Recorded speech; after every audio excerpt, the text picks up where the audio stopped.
Bapak, Ibu, dan saudaraku yang terkasih di dalam Tuhan Yesus, saya akan men-sharingkan bacaan hari ini yang diambil dari Injil Lukas, bab 6 ayat 12 sampai dengan 19.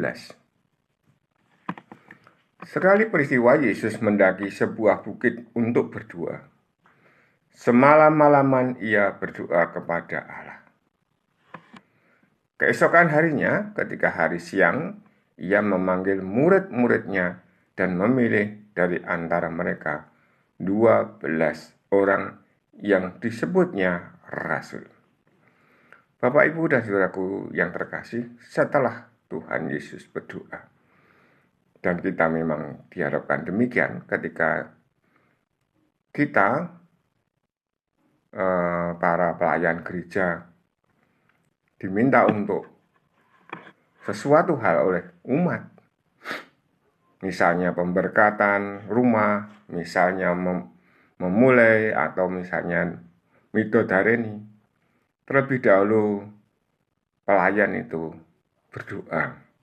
Baik kalau berdoanya mulai dari kemarin.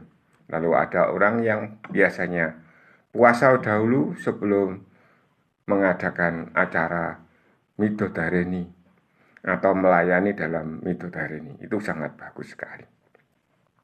Ini dilakukan pula oleh Tuhan Yesus karena kita memang mengikuti Dia. Tuhan Yesus juga demikian. Berdoa dahulu sama-sama berbicara dengan Tuhan Allah Bapa di sorga, lalu baru menentukan siapakah rasul-rasul yang diharapkannya atau yang akan diberi tanggung jawab. Orang-orang tua zaman dulu pun demikian. Kalau misalnya mau ada acara apa untuk seorang dukun, katakan demikian, atau paes, itu biasanya juga akan berpuasa dahulu supaya hasil paesannya bagus, tidak rusak, dan seterusnya, yang memang seringkali orang zaman dahulu pun sudah melakukannya untuk sebuah acara penting. Lalu di sini ada beberapa murid yang dipilih Tuhan, 12 rasul. Rasul itu akan mengikuti Tuhan kemana saja ia pergi. Keesokan harinya ketika hari siang, ia memanggil murid-muridnya dan memilih dari antara mereka 12 orang yang disebutnya rasul.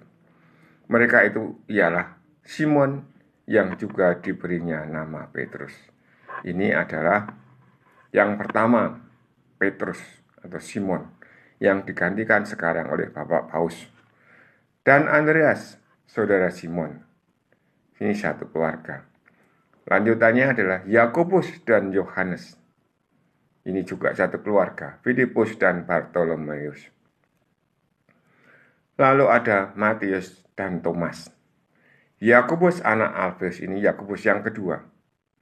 Lalu dan Simon yang disebut orang Silot. Ini Simon juga, tetapi ini orang Silot.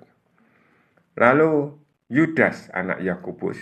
Ini Yudas anaknya Pak Yakobus. Dan satu lagi Yudas Iskariot yang kemudian menjadi pengkhianat. Ini ada Yudas 2, ada Yakobusnya 2, ada Simonnya juga 2. Ini memang di situ dituliskan Yudas Iskariot yang kemudian menjadi pengkhianat. Lu kok tahu?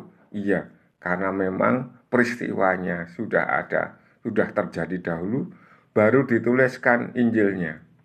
Maka ceritanya itu karena belum selesai sebuah cerita, besok ini nanti akan menjadi pengkhianatnya si Yudas Iskariot. Ini keterangannya. Lalu Yesus turun bersama mereka. Turun dari bukit bersama 12 orang itu dan berhenti pada suatu tempat yang datar. Di situ berkumpul sejumlah besar dari murid-muridnya dan banyak orang lain yang datang dari seluruh Yudea dan dari Yerusalem dan dari daerah pantai Tirus dan Sidon. Mereka turun, lalu di bagian yang datar itu sudah berkumpul murid-murid yang lain. murid-murid yang lain dalam tradisi dituliskan sebagai 70 orang. Jadi selain ada 12 orang rasul, juga ada 70 murid. Ini kalau di sini disebutkan sebagai berkumpul sejumlah besar dari murid-muridnya. Tuhan Yesus itu tidak seperti di agama yang lain. Itu Tuhan Yesus memang mempunyai murid, memang mempunyai orang-orang yang diberi pelajaran, benar-benar diajari. Bukan hanya temannya, bukan hanya sahabatnya, bukan hanya saudaranya, tetapi memang sungguh-sungguh rasul dan sungguh-sungguh murid.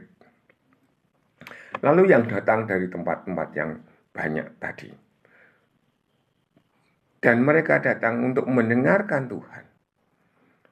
Lalu juga untuk disembuhkan dari penyakit mereka. Yang mereka yang kerasukan roh jahat mendapat kesembuhan. Jadi, apakah orang sekarang juga bisa kerasukan roh jahat? Bisa. Hanya kita saja yang tidak tahu bahwa orang itu memang sudah kerasukan roh jahat. Bisa ya? Bisa. Tapi kita kan tidak tahu. Mungkin saya kerasukan roh jahat, mungkin saudara kerasukan roh jahat. Hanya kita saja yang tidak tahu. Coba kalau kita ketemu Tuhan Yesus, lalu Tuhan Yesus menyembuhkan, mungkin ada juga. Karena roh jahat tidak kelihatan, dan roh jahat itu senang pada kita. Iyalah, hidup bersama kita. Dan orang banyak itu berusaha menjamah dia, sebab daripadanya keluar suatu kuasa. Nyenggol saja sudah senang. Menurut cerita di Kerep itu, ketika ada novena, juga orang-orang banyak yang ingin nyenggol jubahnya para romo atau pastor yang mengadakan novena di sana. Karena apa? Karena percaya bahwa ada kuasa yang keluar dari orang itu, atau dari gembala itu, atau dari pastor itu, atau dari imam itu. Itu kepercayaan orang yang menjamah. Meskipun ya, pastor atau imam atau gembalanya itu tidak merasa bahwa dia mempunyai kuasa. Tapi kita juga ingat bahwa kuasa itu berasal dari Allah. Tetapi ini benar bahwa Tuhan Yesus berkuasa. Bapak, Ibu, dan saudaraku yang terkasih, hari-hari ini kita juga sedang mau mengadakan pemilihan para pengurus. Kiranya kita semua bisa memilih dengan benar, sehingga pelayanan-pelayanannya menjadi baik. Dan bagi para katekis seperti saudara dan saya, kiranya juga Tuhan memberikan kekuatan kepada kita, seperti para rasul yang dipilih Tuhan sendiri, mewartakan Tuhan Yesus. Seperti juga para murid itu selalu datang untuk mendengarkan Tuhan.